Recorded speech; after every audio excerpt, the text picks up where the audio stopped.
mientras que este, pues te dice Zapatero, afiliado a JAP, tal cual, muerto en tal sitio. Entonces, pues sí, que eso también lo rescato, porque si no me veía yo con esa. Y ahí sí que no me llega, pues, límite, en fin, nada, pero bueno, entretenido. Muy bien, pues me alegro. Seguiremos tu trabajo.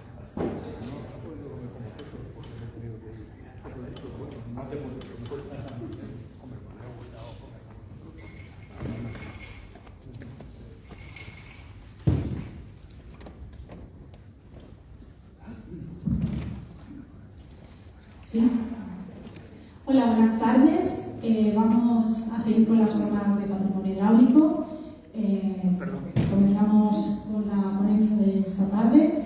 Tenemos aquí al ponente que se llama Gonzalo Martínez Español.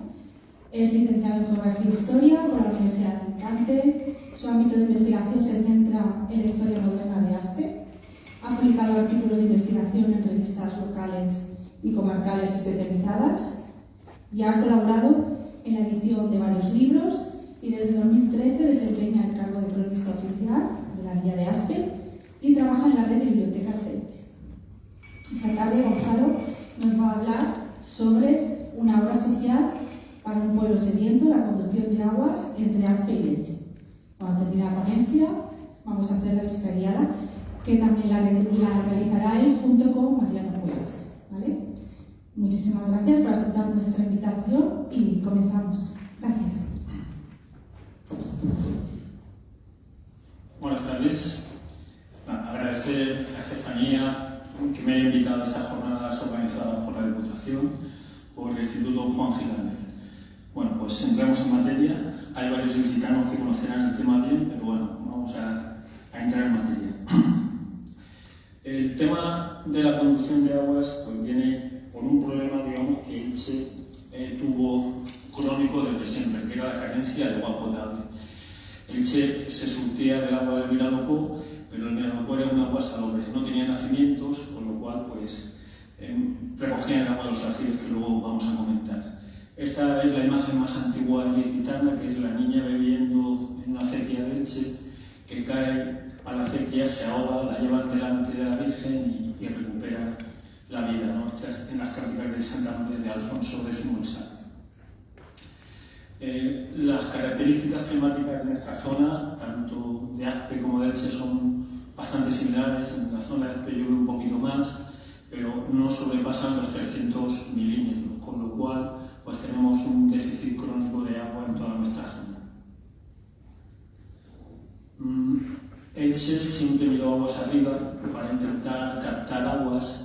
Aquí hay una petición que realiza el Concejo de Elche, el Ayuntamiento, al Duque de Matera, a Diego de Cárdenas en aquel momento, para buscar agua tanto en el término de Aspe como en el término de Crevillente. La petición es de 1531. Más bien sería Guardarriegos, porque luego hay otra petición en 1560 para buscar una fuente y traer agua potable desde Aspe a Elche. El recurso tradicional que utilizaron en Elche era recoger el agua en aljibes de los terrados o de las vertientes de las sierras. Entonces hay ya crónicas como Martín de Viciana en 1566, donde dice que hay esos 336 aljibes para recoger aguas porque es tierra de muy poca pluviosidad y aquellas son salobres, que son las del Vinalopó. La población ilicitana en el 17, pues como en casi toda nuestra zona, sufre, digamos, un bajón por la expulsión de los moriscos y hay una lenta recuperación a lo largo del siglo XVII, pero en el siglo XVIII, si miráis, prácticamente se triplica la población, tanto en Aspe como en Elche. Hay un crecimiento muy importante en toda la Comunidad Valenciana, en lo que era el antiguo Reino de Valencia. Y entonces, el aumento de la población más hay un periodo de sequía mucho más intenso en el siglo XVIII, crea una necesidad muy importante de buscar agua potable. Miran aguas arriba, como he comentado, y Aspe pues, tenía muchos nacimientos. Pese a llover poco, afloraban muchos nacimientos de agua. Y Elche pues, empieza a planear traslación, canalizaciones de diferentes zonas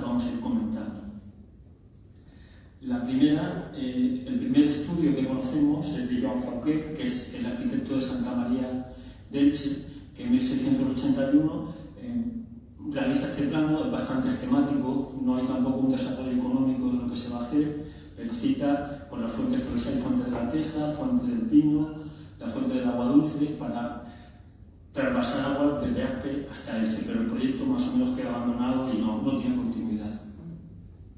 Otro más serio ya es un proyecto que realiza José Terol y Juan Bautista Guerea en 1726.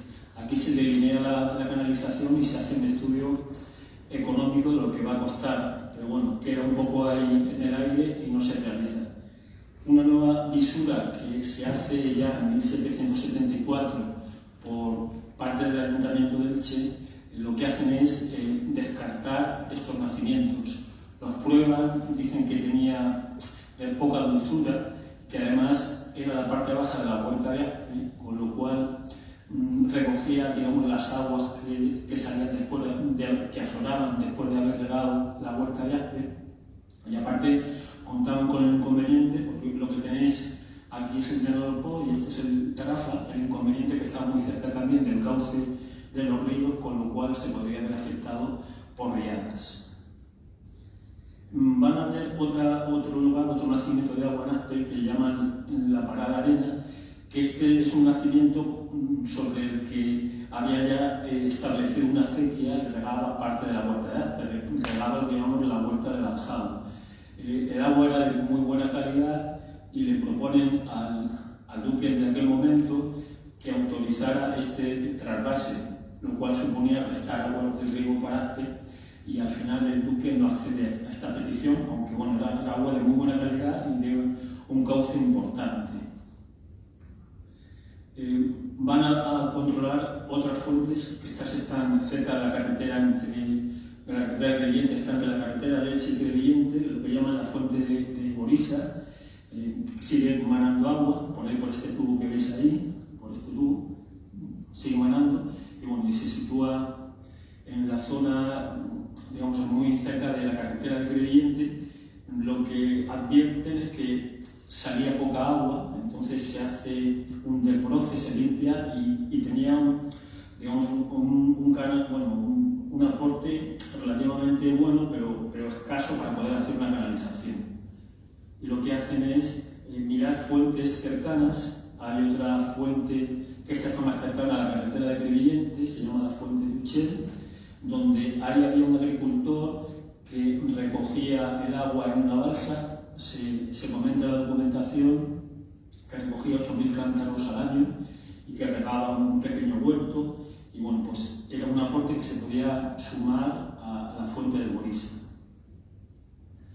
En 1777, una vez que han analizado estas fuentes, ya el ayuntamiento se compromete y se lanza a por el proyecto. El problema de una sequía continua y tal les lanza a intentar hacer una canalización, lo cual lleva consigo que se presente un expediente en el Real Consejo de Castilla. Está firmado, está avalado por médicos, por militares, está avalado también por eclesiásticos, y los médicos describen, después de 30 años atendiendo a la gente que bebía el agua salobre del río, comentaba que tenían eczemas, que tenían fiebres, que tenían problemas en la piel, que ellos, por supuesto, que recomendaban que se intentara hacer esta canalización. En 1778, al año siguiente, el Consejo de Castilla aprueba este proyecto y le encargan aquí a Miguel Francia, el arquitecto, que realice un plano. Este es el plano para conducir las aguas juntando tres fuentes: Borisa, Uchel y Cañaveral. Se están dando unos años a finales de la década de 1770 de mucha sequía, de apenas llueve, y entonces lo que se produce pues es un detrimento del aporte de las fuentes, ¿no? Tenéis ahí reflejadas que de 1780, que ya sequía intensa, a 1782 prácticamente bajan una barbaridad los flujos o se secan de las fuentes que se pensaba hacer la canalización. ¿no? Y, por ejemplo, aquí tenéis esta nota que viene en las actas donde indica que la gente pobre pues, bebía el agua salobre, ¿no? La falta que tiene esta villa de aguas dulces para el socorro de sus vecinos, tal, comenta eso, ¿no? Con especialidad los pobres están bebiendo las aguas salobres de las acequias por estar agotadas, además de las cisternas, así de la población como del campo, de donde podrían socorrerse, aunque fuesen comprándolas a precios subidos.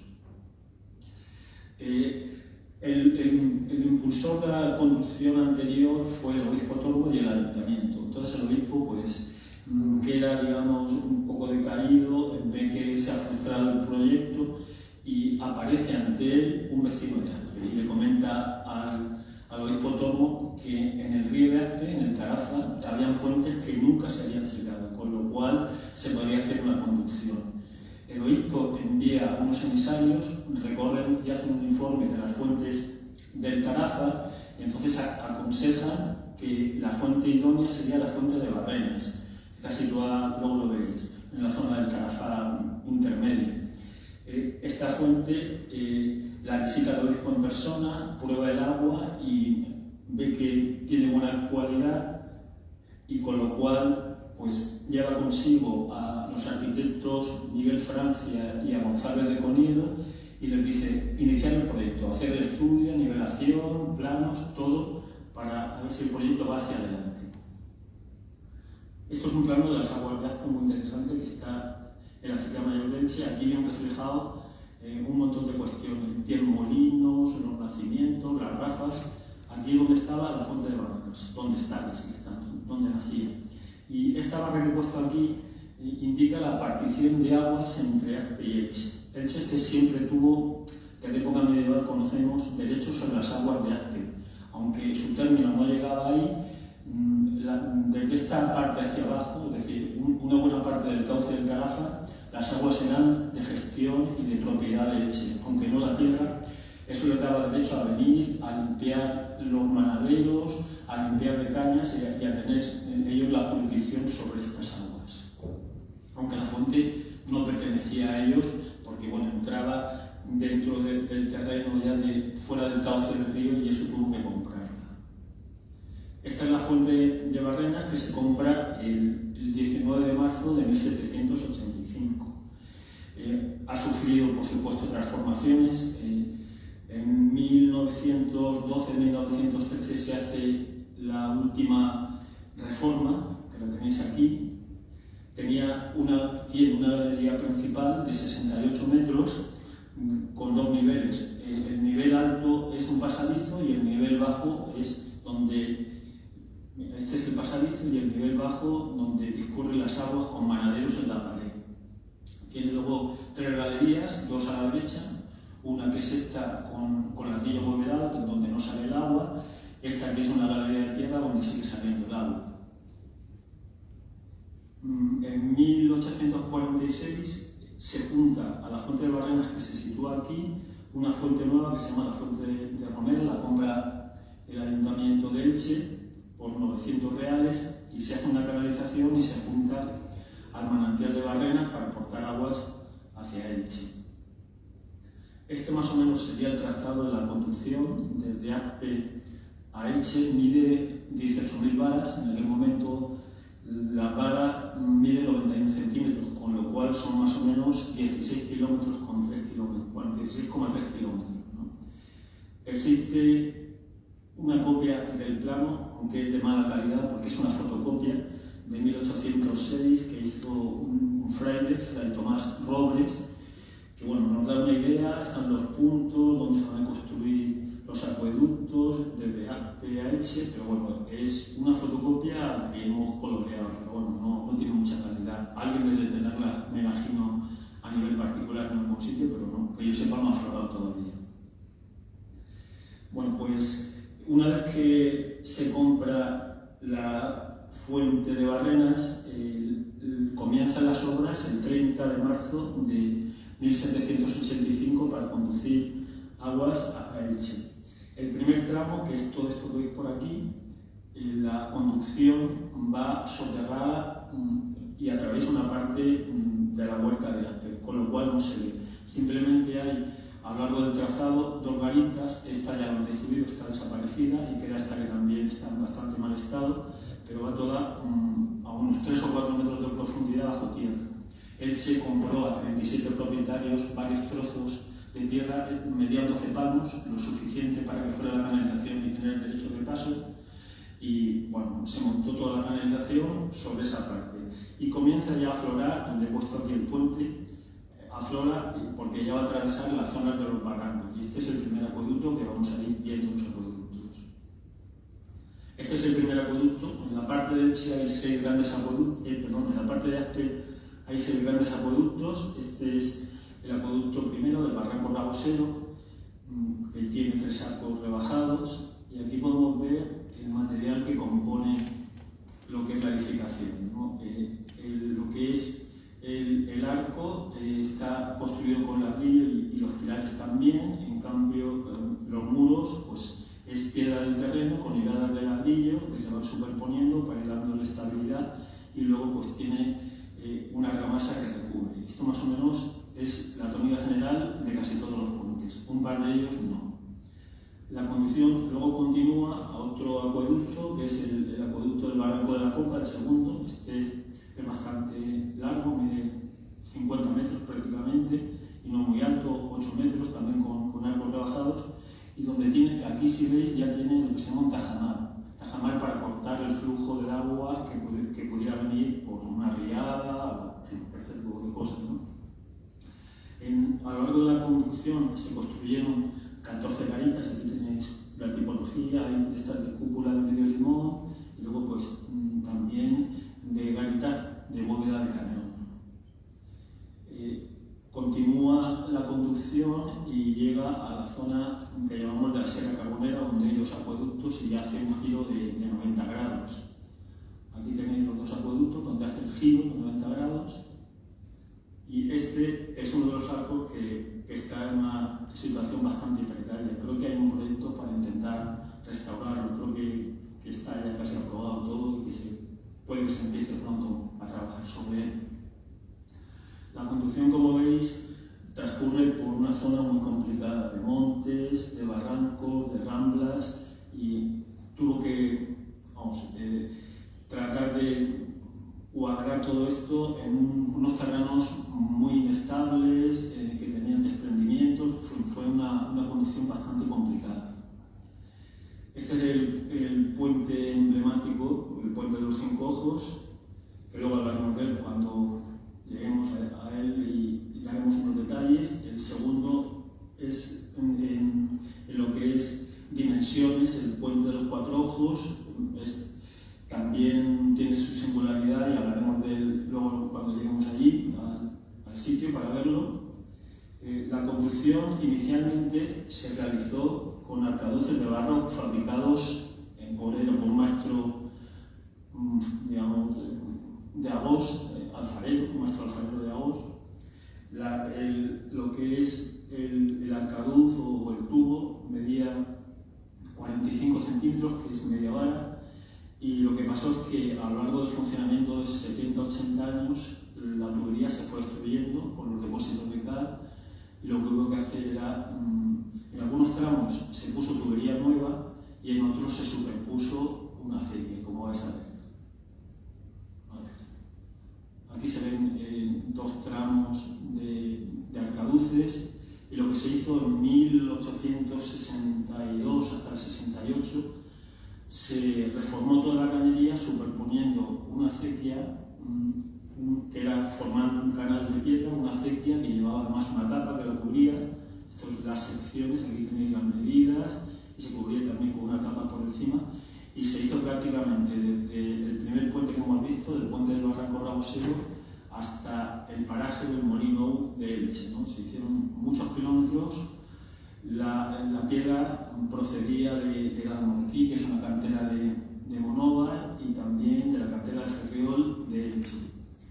Aparte de los puentes, digamos, estos son puentes menores, lo que llamamos alcantarillas, que a lo largo del recorrido se edificaron en el primer momento 23. Aquí tenéis varias tipologías de las alcantarillas que se pueden ver a lo largo del recorrido.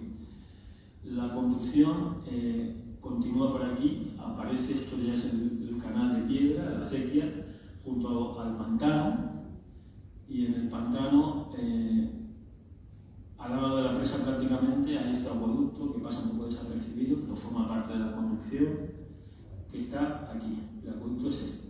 Esta es una foto que hice hace tiempo, donde fue cuando se había roto la compuerta y el pantano estaba vacío. Bueno, la conducción continúa aguas abajo y en este paraje lo que hace es cambiar de la margen derecha del Vinalopó, cambiar a la margen izquierda. Se realizó este puente ya en 1862 porque el original se lo había llevado a la quedada en 1793. Este es el acueducto pequeño de un ojo que se ve ahí, y este es el acueducto que hizo Ramón Mas, que era un arquitecto de la Diputación, levantó planos y fue el que construyó. Aquí se puede ver los cimientos del primer acueducto de la conducción, que como digo, se lo llevó a la Riada, y hasta que no se construye este nuevo acueducto, lo que había ahí era un acueducto de madera, que se iba reutilizando, se iban cambiando maderas, pero estuvo durante 60 o 70 años la conducción pasaba de un lado a otro del río mediante un acueducto de madera. Siguiendo la conducción por la parte de Elche, pues tenemos después del merendero, cerca de la acequia mayor, este acueducto de Dos Ojos, y este, que es bastante curioso, es un arco rampante que permite que por este lado el agua que baja de la sierra circule hacia abajo, hacia la Rambla.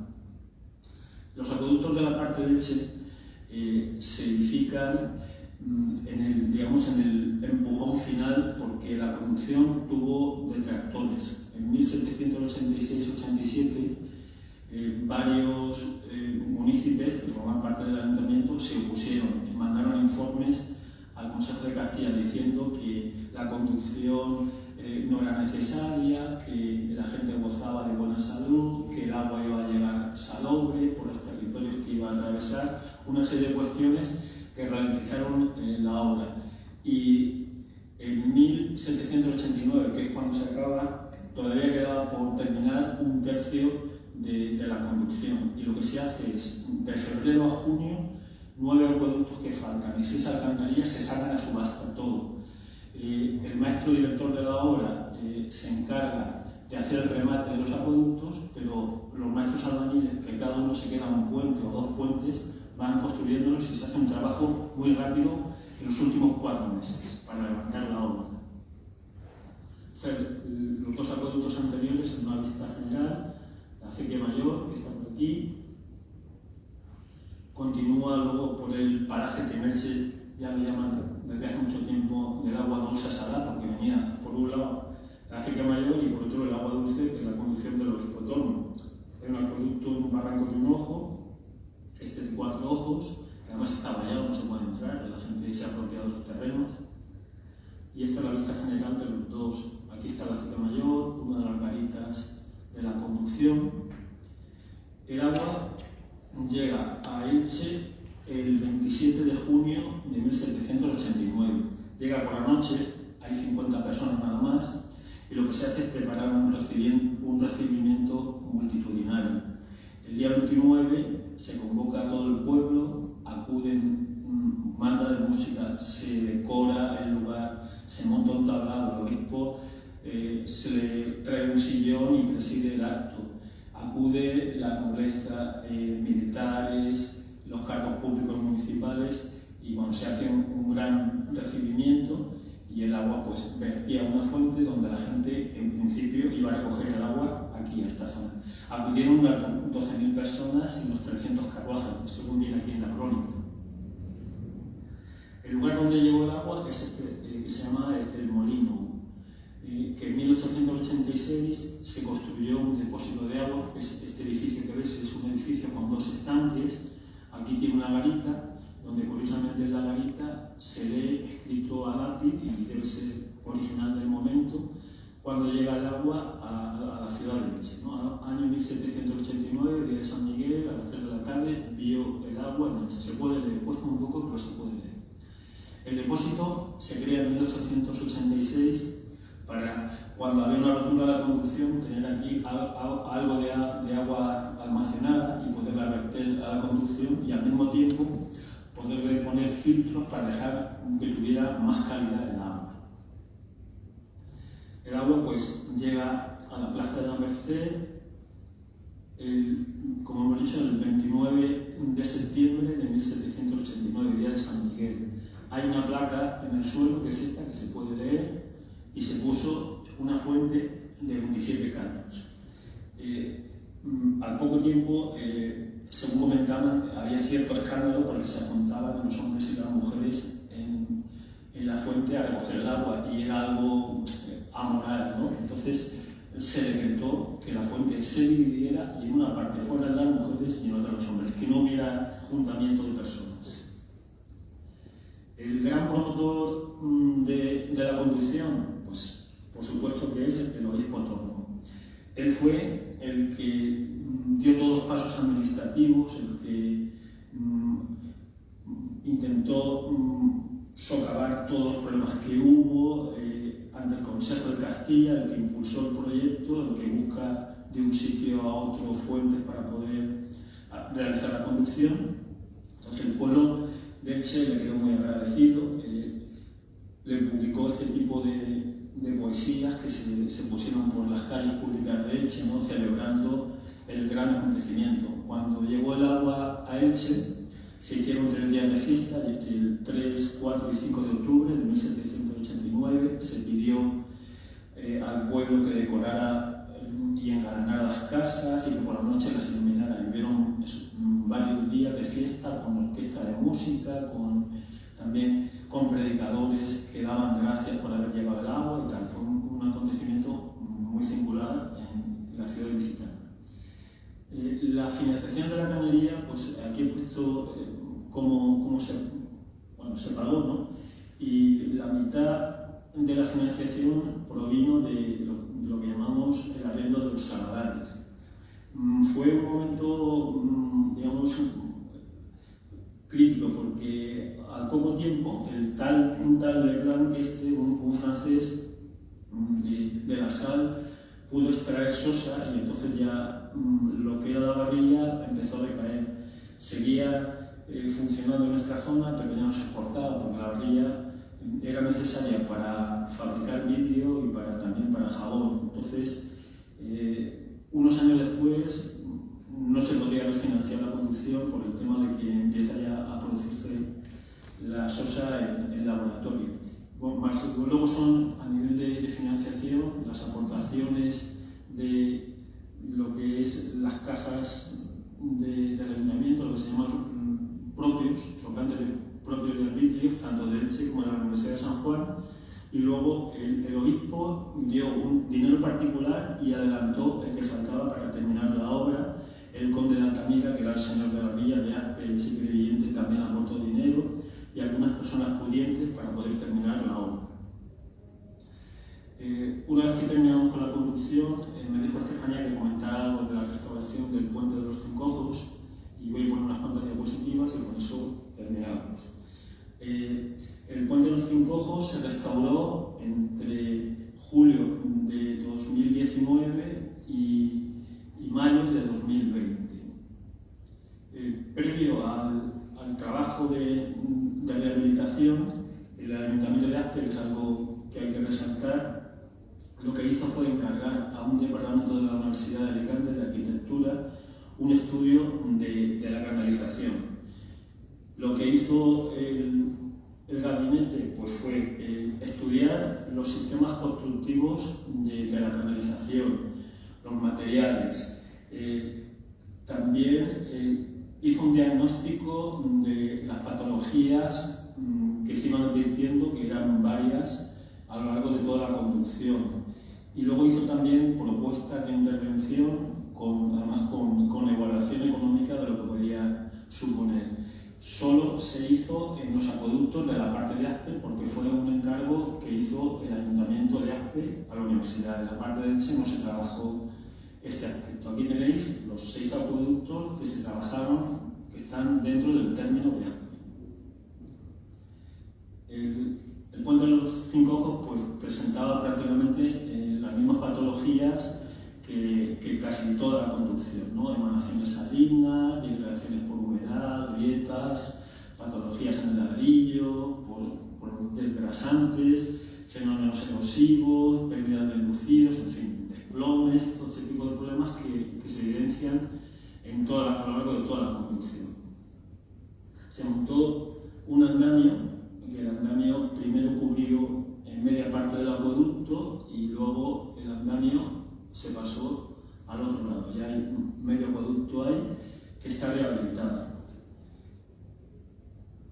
Se hizo un estudio también por parte de Felipe Mejía, se hizo un seguimiento arqueológico para ir detectando las fases de intervención. La conducción estuvo en uso 160 años, con lo cual pues hay muchas acometidas, arreglos y tal. Entonces él fue desgranando digamos, los trabajos que se fueron haciendo a lo largo de la vida activa de la conducción.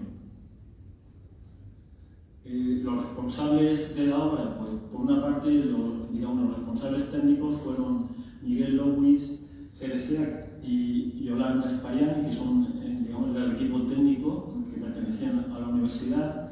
Luego OSCU fue la empresa que se adjudicó el trabajo y Paco García fue el jefe de obra. Se trabajó de una manera muy respetuosa con el edificio, se aplicaron tanto técnicas antiguas como técnicas modernas y bueno, yo creo que se consiguió un buen trabajo, ahora veremos. Y Felipe fue pues, el que hizo el seguimiento arqueológico de todo el trabajo. Hubo ahí una gran implicación entre el equipo técnico y luego también en todo lo relacionado con el conocimiento histórico de la obra, ¿no? Hubo ahí una buena simbiosis. Esto es 5 ojos ya rehabilitado, ¿no?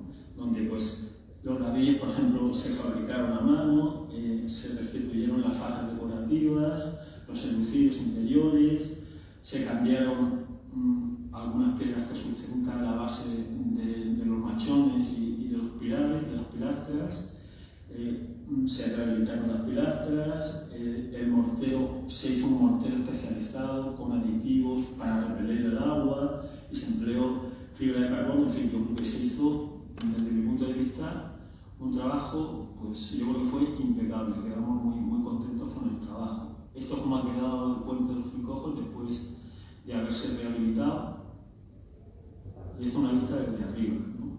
Para mí, pues, un buen trabajo. Y nada, y no quería ser muy largo con la cuestión y con esto ya termino, porque tenemos que coger el autobús. Si queréis preguntar alguna cosa.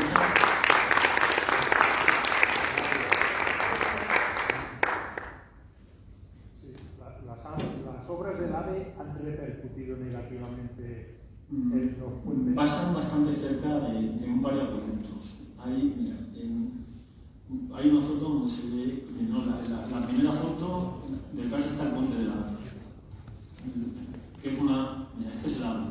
El puente del AVE pasa bastante cerca de los 5 ojos. Yo creo que es pronto para saber la repercusión que puede tener. Y luego también del puente del barranco de la Coca también está bastante cerca lo que es la conducción del AVE.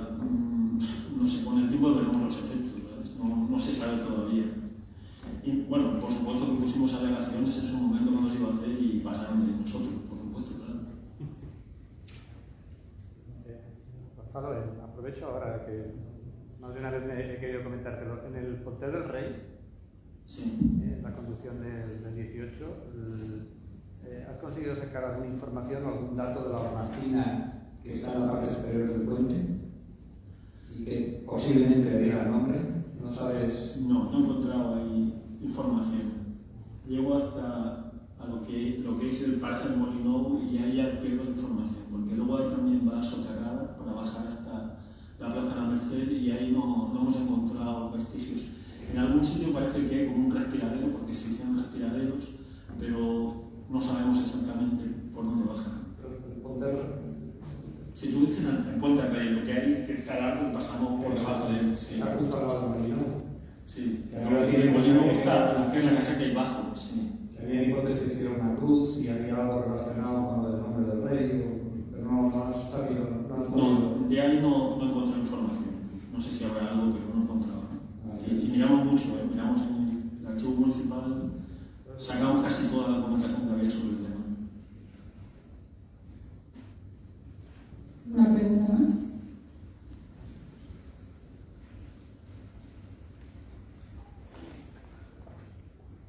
Bueno, pues nada. muchísimas gracias, Gonzalo. Así que nada, ahora mismo está aquí el autobús, vamos a hacer la visita y ya, pues si tienen alguna pregunta o alguna duda, pues como va a estar Gonzalo y Mariano, pues